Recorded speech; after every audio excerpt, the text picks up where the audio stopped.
আমার আজকের লাঞ্চ মেনুতে আছে, দেখো ভাত তো থাকবেই, ভাত এমন কিছু আহামরি করিনি তো।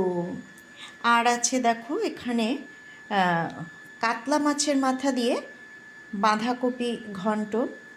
কড়াইশুঁটি ছিল, একটু দেওয়া যেত, কিন্তু আমার মানে খেয়াল নেই না, আসলে নিচু হয়ে তুলবো না, ফ্রিজে আছে, আমার হাজব্যান্ড বাড়িতে নেই, সেই জন্য দেওয়া হয়নি।